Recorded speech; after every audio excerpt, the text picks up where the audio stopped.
Boa tarde, presidente Edmar. Boa tarde, prefeitos, prefeitas, todos que estão aí participando. Agradeço o convite, estou aqui à disposição de vocês para a gente tentar esclarecer as dúvidas de vocês a respeito dessa operacionalização do piso, né? Como o presidente Edmar já colocou, estou aqui com vocês, fui convidado pelo tempo que fiquei na Confederação, foram 15 anos trabalhando na Confederação Nacional de Municípios na área de saúde, apoiando o movimento municipalista e participei de toda essa discussão e venho participando de toda essa discussão da operacionalização do piso da enfermagem. Então, presidente Edmar, já posso aqui continuar? Pode, já pode seguir. Posso? Então, pronto. Então, o que eu quero trazer assim de informação para vocês, eu sei que está todo mundo muito aflito, né, com o pagamento desse piso salarial, muitos questionamentos a respeito de como pagar, de como complementar, muitos municípios tentando elaborar o seu estudo de impacto e pagar aquilo que acha que deve pagar os seus profissionais. E aí eu quero só fazer um resgate da legislação que aprovou esse piso salarial para vocês entenderem é, que nós, município, né, nós, gestores municipais, nós não temos que fazer nenhum pagamento senão aquilo que vier do governo federal. Né? Nós não temos, pela legislação que criou o piso, que fazer nenhuma complementação com recurso próprio e nenhum pagamento se não vier do governo federal. Tá? Então, a emenda, tudo começou na emenda constitucional 124, né, que ela foi promulgada para dar segurança jurídica, para dar constitucionalidade à lei que já tinha sido aprovada, porém não sancionada, que foi a 14.434, que foi a lei que instituiu o piso da enfermagem. A emenda 124, ela institui o piso da enfermagem e ela já coloca como competência o governo federal para pagamento desse piso, né? Ela diz que lei federal estabelecerá o piso salarial dos profissionais de enfermagem. Então, duas coisas importantes da emenda 124. Primeiro, que o piso ele é garantido aos profissionais da enfermagem, né? Enfermeiros, técnicos de enfermagem, auxiliares e as parteiras. Quando eu me refiro aos profissionais, e aí eu já vou dando alguns esclarecimentos aqui para vocês, quando eu me refiro que o piso ele é um direito dos profissionais, eu já trago para vocês a informação daqueles que não têm registro no conselho, no sistema de conselhos federal e regional da enfermagem, que é o COFEN e o COREN. Por que o Ministério da Saúde trouxe esse filtro agora a quem tem direito, a quem não tem? Porque a própria legislação já fala isso, a emenda 124 ela diz que é o piso salarial dos profissionais, enfermeiros, técnicos, auxiliares. Quando eu me graduo em enfermagem, eu não sou considerado um profissional, eu sou graduado em enfermagem. Então, para eu exercer a minha profissão e para eu ser reconhecido como um profissional, eu preciso da minha inscrição do meu conselho profissional. Então, esse já foi um dos filtros que o Ministério fez, e ele é para aquele profissional que não tem inscrição no conselho, ele excluiu da nossa lista de profissionais que têm direito a receber essa complementação do piso. Em nenhum momento, né, conforme foi noticiado pelo Ministério, ele avaliou a questão da regularidade com a anuidade junto ao conselho. Não, apenas inscrição no conselho, o profissional já tem direito a receber. E a outra questão na emenda 124 é que ela diz que a União, os estados, Distrito Federal e municípios farão adequação da remuneração e das carreiras dos profissionais. E aí não é só uma interpretação do STF de dizer que esse piso ele não é vencimento base. A legislação ele já traz esse piso como uma remuneração e não como vencimento base. Então, não é uma interpretação da legislação, não é uma interpretação do Ministério da Saúde, não. Está na emenda constitucional 124, que nós teremos que adequar as remunerações. Então, o piso da enfermagem não é vencimento base e não se confunde com vencimento base. Tá? E aí, o Ministério da Saúde trouxe, com base na decisão do STF, o que seria essa remuneração, então? Seria o vencimento base, mas todos os benefícios que o servidor tem de forma permanente, né? São garantias, direitos que ele conquistou ao longo da sua carreira e que são pagos de forma permanente e linear a toda a categoria.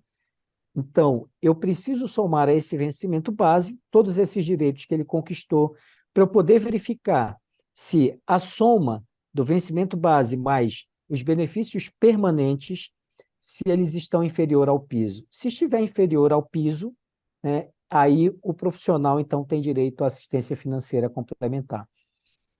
A outra informação na própria Lei 14.434, que, em nenhum momento, ela também se refere ao piso como vencimento, né? E ela já definiu os valores que serão pagos. Posteriormente, nós tivemos a emenda 127. A emenda 127, a emenda constitucional 127, ela atribuiu à União a competência de pagar essa complementação do piso salarial, né? E com orçamento próprio da União, consignado no orçamento, né, geral da União, no OGU.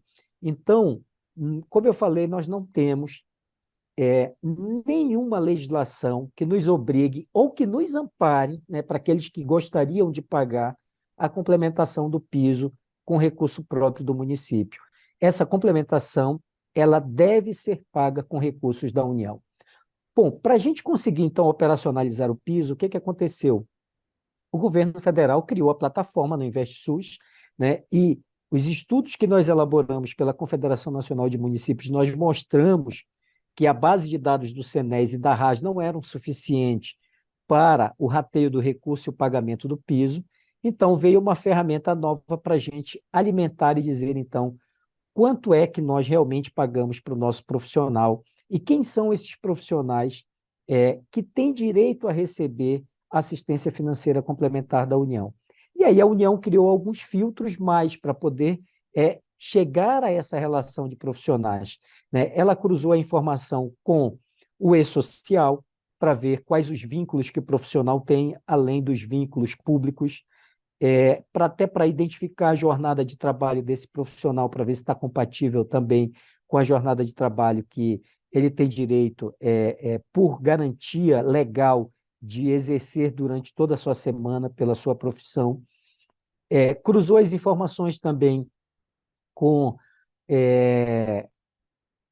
informações da RAS, do Senes, as informações que nós cadastramos como CBO, para saber se esses profissionais realmente atuam como enfermeiro, técnicos e auxiliares de enfermagem, parteiras, e cruzou essa informação com a base de dados da Receita Federal para ver se o CPF informado ainda é de profissional ativo, né, se é um CPF ativo, e que não esteja inadimplente junto à Receita Federal. Foi outra condição também que o Ministério trouxe para fazer os filtros e definir quem tinha direito à assistência financeira complementar e quem não tinha. Bom, com base nessa introdução, então, o que a gente pode observar, né? E aí tem vários questionamentos a respeito dos nossos contratados, dos nossos terceirizados, dos nossos comissionados. A legislação ela também ela é muito clara em relação a isso. E o próprio Ministério está abrindo algumas concessões para poder ser justo com aquele profissional que está desempenhando a sua atividade como enfermeiro.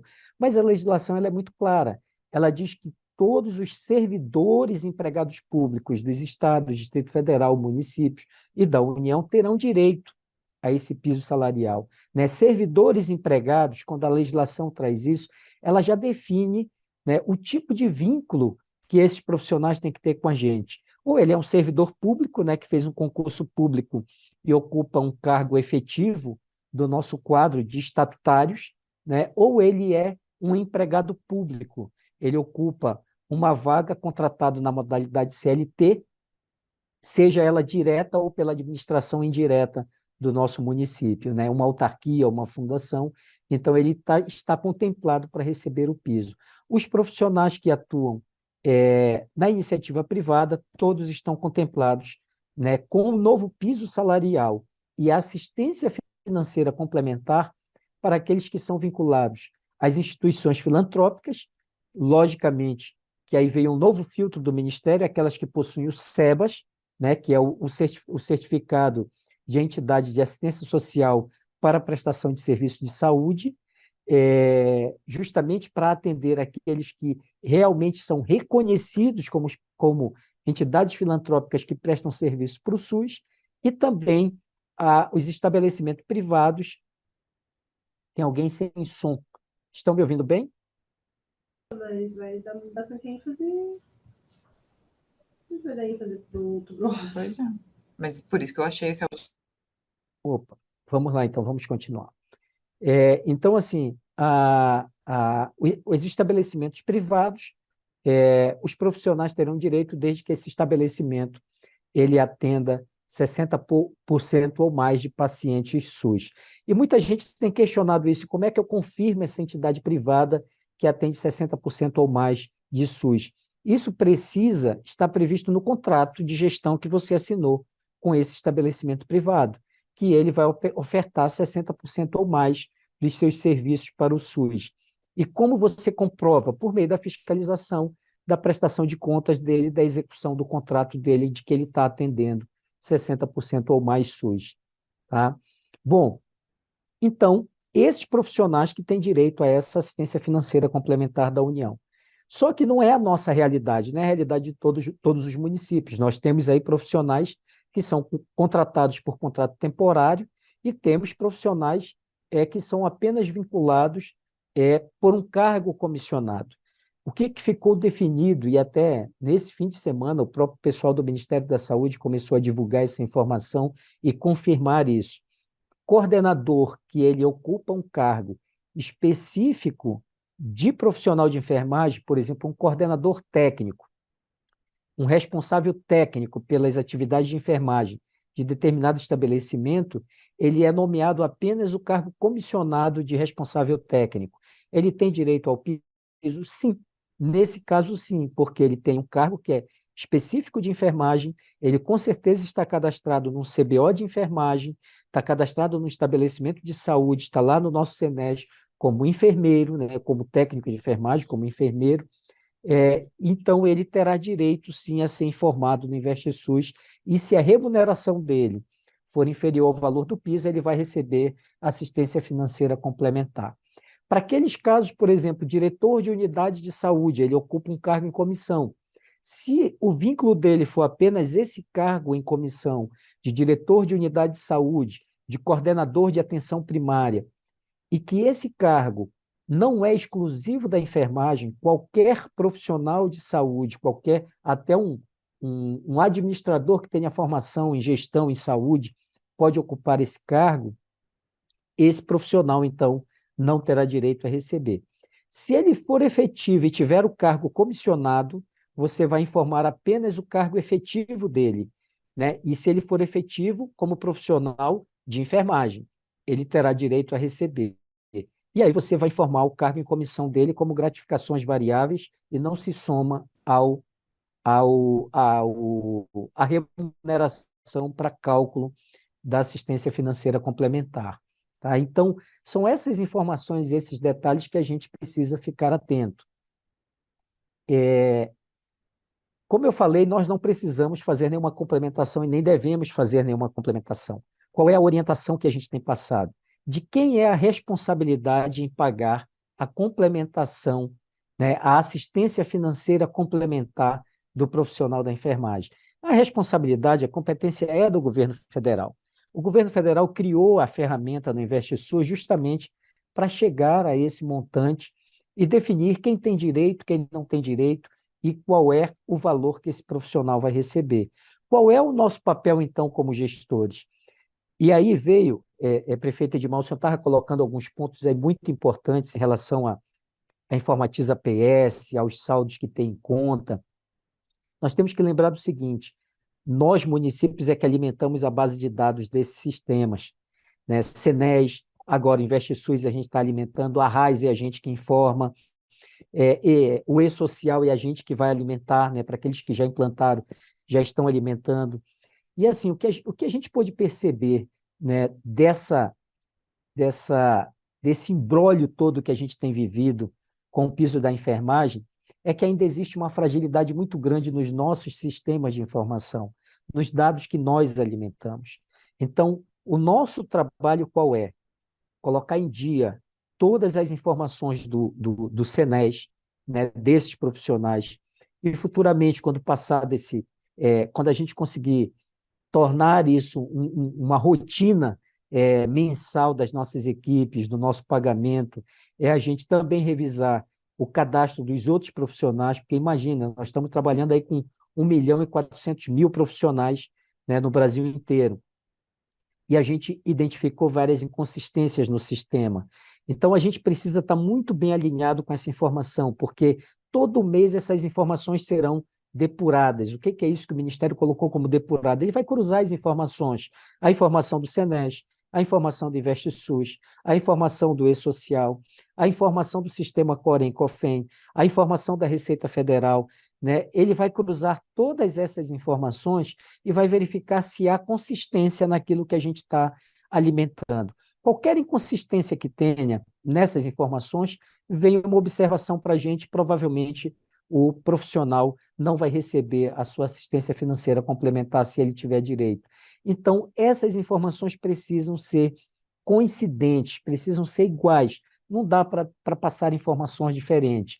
E um dos alertas que eu sempre tenho feito, o gestor não adianta tentar ajudar profissional A ou B, eu vou colocar informação aqui no InvestSUS para ver se você vai receber. Não adianta fazer isso, porque nesse cruzamento de informações, essa informação, uma hora ela vai ser identificada como inconsistente. Um outro detalhe, vocês assinaram, os secretários municipais de saúde assinaram um termo de veracidade das informações.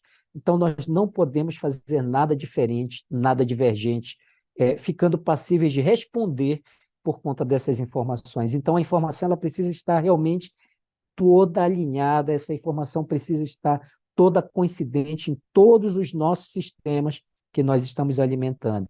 Se o profissional tiver direito, ele vai receber. E o detalhe, presidente Edmar, não somos nós que estamos dizendo quem tem direito, quem não tem. Quem está dizendo isso é o próprio Ministério. Ele criou os requisitos para o pagamento do profissional, porque a competência deles de pagar assistência financeira complementar. Se nós formos avaliar o nosso papel, nós somos meros repassadores do recurso federal. Nós apenas vamos receber do governo federal, ele que vai dizer quem tem direito, quem não tem, e nós vamos transferir para aqueles profissionais que estão lá no InvestSUS. Não adianta inventar a roda, é aquilo que está no InvestSUS. Pagou, você está cumprindo a Lei 14.434. Se de repente algum profissional ficou fora, não recebeu, a informação foi equivocada, todo mês até dezembro deste ano, né, vamos lembrar que nós estamos num processo de aprendizado, nós estamos num processo de teste, né, nós estamos testando uma ferramenta nova que foi criada agora, de julho para agosto, para a gente alimentar essa informação. Nós estamos, então, adequando a ferramenta à medida que a gente vai identificando, né, falhas, erros na ferramenta, o Ministério tem adequado essa ferramenta. Então, até o final do ano é um aprendizado, né? Por isso que a própria portaria 1135, ela definiu as regras para 2023. Né? Depois, se a gente conseguir alinhar todo o funcionamento do InvestSUS e o pagamento da assistência, provavelmente ano que vem teremos uma nova portaria trazendo já essa rotina como algo definitivo para a gente. Então, o que nós temos esse ano? Do dia 1º ao dia 10 de cada mês, o sistema abre para a gente atualizar a informação e enviar essa informação para o Ministério da Saúde. Do dia 11 ao dia 25 de cada mês, o Ministério cruza essas informações, depura os dados, avalia os dados, e aí ele devolve para a gente essa informação dizendo quanto cada profissional tem direito, e aqueles que tiverem consistência, ele manda observação para a gente dos que têm consistência. Entre o dia 25 e o dia 30, o Ministério também publica uma portaria dizendo qual o valor que cada município vai receber da assistência financeira. E no último dia útil de cada mês, ele disponibiliza o valor para a gente efetuar o pagamento. Então, nós temos que observar o que está no InvestSUS. Aquilo que vier para a gente de assistência financeira, a gente paga. O que estiver inconsistente, a gente precisa rever os dados. Quando abrir de novo a janela de verificação, de alteração dos dados e validação dos dados, a gente envia de novo. teremos que fazer isso todos os meses. Se por mais que o município não tenha nenhuma alteração para fazer na informação, ele precisa confirmar aquela informação. Por quê? Se ele não confirmar por 3 meses consecutivos, o Ministério da Saúde suspende o valor da assistência financeira complementar. E aí vem outro alerta para vocês. A portaria não prevê pagamento retroativo. Ela diz que apenas a transferência irá ser normalizada no momento que o gestor confirmar novamente os dados dos profissionais dele. Então, a gente precisa ficar atento a isso todo mês. Se não tiver alteração, a gente precisa confirmar o dado, para não sofrer dessa suspensão. Porque podemos, de repente, ser responsabilizados em pagar o valor do piso, caso a gente deixe de informar o Ministério e tenha a suspensão dos recursos, tá? Então, é importante a gente observar esses detalhes. Bom, uma outra informação importante para a gente. Eu venho orientando que a gente faça uma lei municipal autorizando o gestor pagar a assistência financeira complementar. Como eu falei para vocês, a gente é um mero repassador do recurso. Nós vamos receber um recurso que não está no nosso planejamento, que não está na nossa lei orçamentária e que a gente vai precisar executar esse recurso. Como é que a gente faz isso? Pelos princípios da contabilidade pública, nós não podemos fazer despesa sem lei autorizativa prévia, né? Sem prévia autorização legal. Então, o que a gente precisa ter? Uma lei municipal que nos autorize a fazer esse pagamento. Qual é o questionamento da categoria quando a gente apresenta a lei regulamentando o pagamento da assistência financeira? Eles querem que a gente faça uma lei regulamentando o piso. Não cabe ao município fazer lei regulamentando o piso e dizer que o piso é de 4.750, que o técnico tem direito a 70%, que o auxiliar tem direito a 50%. Não cabe porque nós estaremos fazendo uma lei concorrente à lei federal que já definiu tudo isso. Nós estaremos fazendo uma lei concorrente a uma emenda constitucional que já definiu tudo isso. E nós podemos ainda ter o nosso projeto de lei questionado, né, por as questões de constitucionalidade e legalidade, uma vez que o piso já está todo regulamentado na Constitucional 124 e na Lei 14.434. Então, não nos cabe repetir a legislação federal na nossa. O que a gente está orientando a fazer? Uma lei municipal que autorize o gestor a fazer o repasse da assistência financeira complementar da União para os seus profissionais e também para os seus prestadores de serviço, que vai ter recurso para o prestador de serviço. Bom, a decisão do STF reconheceu o piso como remuneração e reconheceu esse piso para 44 horas ou 8 horas de jornada diária.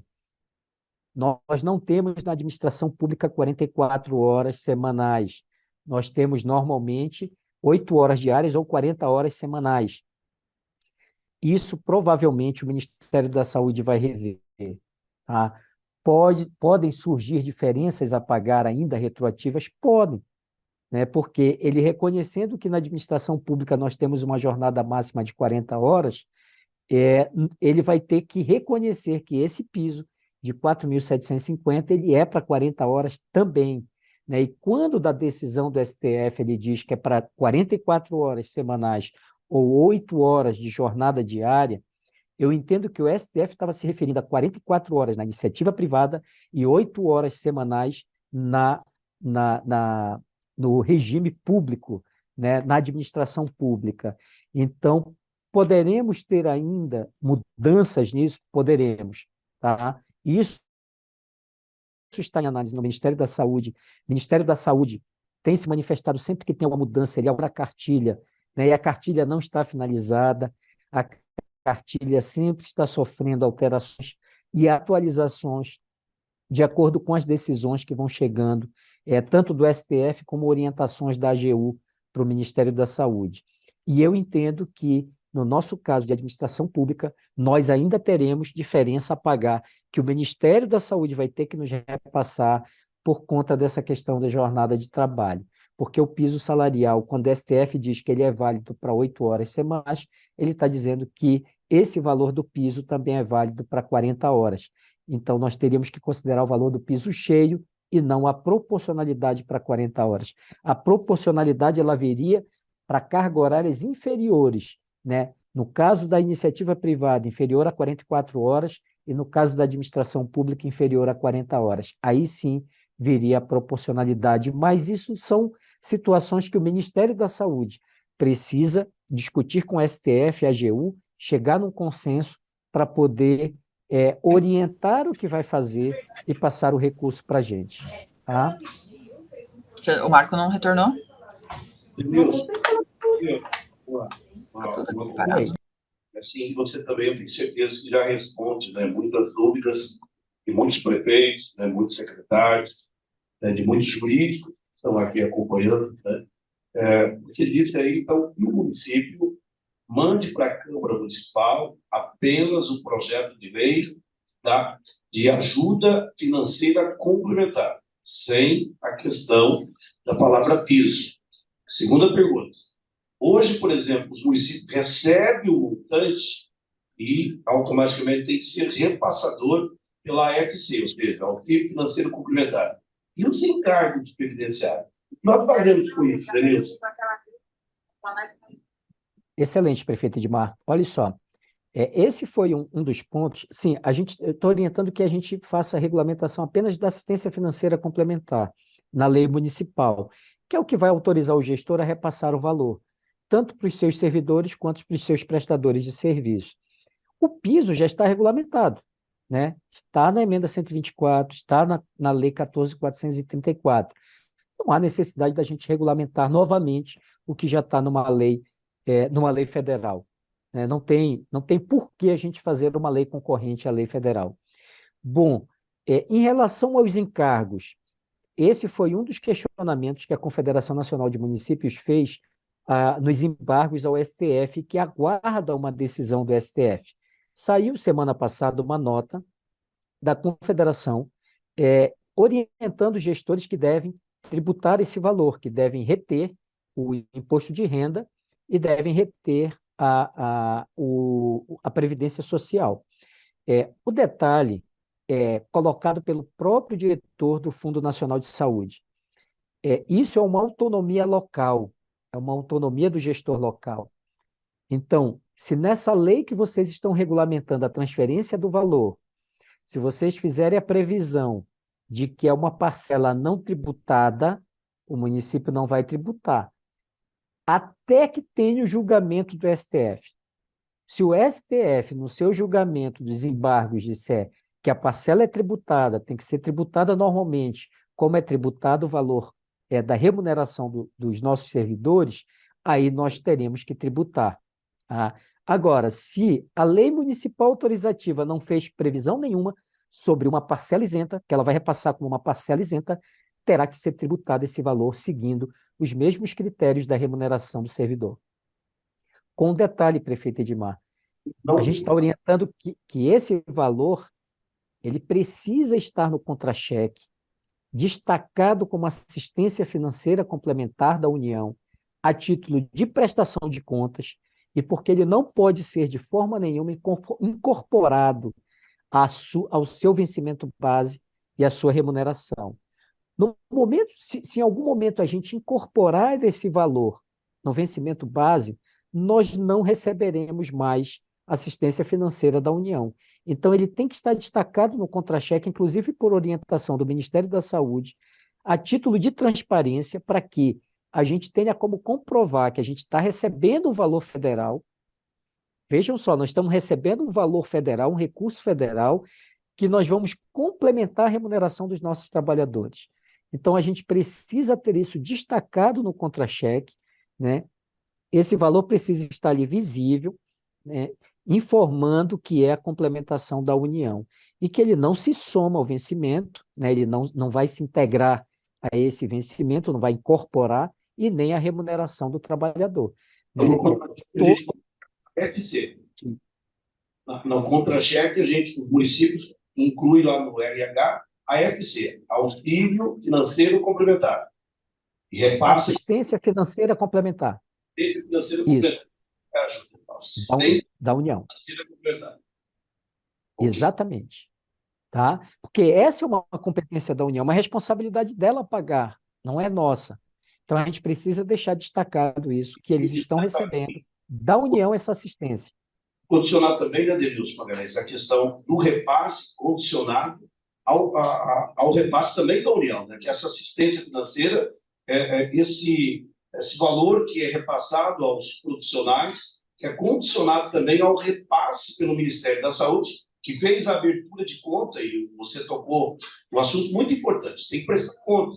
E aquela conta tem um montante e tem os profissionais. Então, automaticamente tem que fazer assistência financeira, né, devido à comprovação. Tem que bater isso, né, pelo que você estava demonstrando. Então, os municípios têm esse cuidado. Inclusive, Deus, se me permitir, eu vou disponibilizar depois no grupo dos prefeitos um modelo de um projeto de lei de assistência financeira complementar, vou colocar no grupo dos prefeitos aqueles municípios que já fizeram isso ou de maneira diferente, né, cada um tem a sua autonomia, né, municipal, né, para fazer. Nós estamos dando aqui a sugestão. Outra pergunta que eu tenho certeza que todo mundo quer fazer. Mas, Enilson, não seria 30 dias após o repasse financeiro que os prefeitos, que os municípios tinham que pagar os profissionais? Não.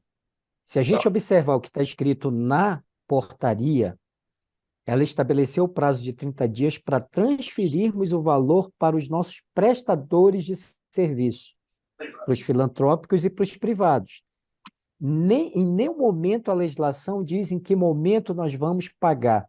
Ela diz apenas que nós temos que adequar a remuneração dos servidores para a gente poder fazer esse pagamento, né? Mas em nenhum momento a legislação definiu prazo para a gente pagar os nossos trabalhadores. E eu entendo que isso só é possível, presidente Edmar, a partir da autorização legal, a partir da aprovação da lei junto à Câmara, autorizando o gestor a fazer o pagamento, né? Então, não teríamos também como pagar anteriormente.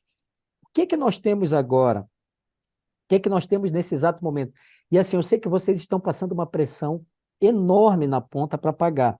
Nós temos vários secretários que são enfermeiros, que querem pagar, não só. Não, imagina a situação dos nossos secretários, eu fico pensando isso, conversei com vários secretários que são enfermeiras, né? E uma situação ainda assim, presidente Edmar, né, que me foi colocado por uma secretária enfermeira. Ela disse: imagina, eu sou secretária, recebo pressão dos profissionais que trabalham comigo, eu sou enfermeira, estou recebendo pressão da categoria para pagar o piso, e eu sou irmã do prefeito, eu estou recebendo pressão do prefeito, porque ele assumiu o compromisso de pagar o piso, ele quer pagar o piso. Então, eu fico imaginando a situação que os nossos secretários estão vivendo. Só que a gente precisa, nesse momento, conversar com a categoria e mostrar para eles que não somos nós que estabelecemos as regras nem os critérios. Está sendo tudo feito pelo governo federal, porque compete a ele realmente fazer isso. Então, não adianta fazer a pressão sobre nós, né? Nós precisamos o quê? Fazer tudo com responsabilidade. Imagina a gente pagar agora o profissional e mês que vem ele ter que devolver o recurso. Então, nós estamos agora num período. O que que aconteceu? A informação que a gente enviou de maio a agosto, ela tinha uma inconsistência, que o Ministério também estava estudando as regras, né? Ele somou insalubridade, quinquênio, anuênio, ele somou tudo no vencimento básico. E aí disse, ó, quem tem direito, quem não tem. Provavelmente muitos profissionais terão direito agora, porque agora em setembro a gente corrigiu essa informação, o próprio Ministério corrigiu a ferramenta, abriu os campos para a gente informar o que é permanente e o que é variável. Já disse que não se soma o que é variável ao vencimento, só vai somar o que é permanente. E aí ele vai definir agora, em setembro, essa assistência financeira complementar. E vem, se alguém tiver direito a retroativo, já vem agora em setembro retroativo, de maio a agosto, e vem em setembro corrigido. Então, assim, a informação que a gente vai ter melhor, né, sobre quanto cada um tem direito a receber é agora em setembro, esta semana, quando o Ministério disponibilizar no InvestSUS esse valor para a gente. O que é mais prudente? A gente pagar agora, né, a partir de setembro, a gente fazer o pagamento de maio a setembro, para quem ainda não pagou, né? Para quem já pagou, vai ter que fazer o ajuste na próxima folha. Para quem ainda não pagou, o mais prudente é a gente pagar depois da informação do Ministério, porque a gente consegue pagar o que está correto de maio a setembro para os nossos profissionais. E aquele que tiver alguma inconsistência, em outubro a gente vai corrigir isso. Tá? Então, Isso. isso a gente precisa observar e é importante conversar com a categoria, mostrar para eles. A gente não pode abrir o InvestSUS porque tem dados pessoais, mas se vocês tiverem um setor, por exemplo, que consiga abrir e atender individualmente apenas aqueles que tiverem consistência ou aqueles que estiverem reclamando do valor, mostrar para ele quanto foi que veio definido, a informação que está ali, conferir a informação do Senes para ver se está tudo certo, porque é essa informação que eles estão cruzando. Senes, InvestSUS, a informação lá da RAIS, né? A gente precisa conferir isso para ver se realmente está tudo certo, se o profissional, se veio que ele não tem direito, se as informações estão todas corretas e ele não tem direito à complementação, infelizmente ele não vai ter esse direito. Então, pronto, aqui a Suzana Martins, ela pergunta sobre FGTS, que a gente não está recebendo a complementação pelos descontos de FGTS, realmente. E o Ministério da Saúde, ele disse mais ainda, agora na última manifestação do diretor do fundo, do Dácio, ele disse que está aguardando a decisão do STF. Se o STF disser que esse valor da assistência ele é tributado e que a União é responsável em repassar também os tributos, que eles irão repassar todo o retroativo. Tá? Então, fiquem tranquilos em relação a isso. O Ministério da Saúde ele vai cumprir o que o STF decidir e vai cumprir as orientações da AGU.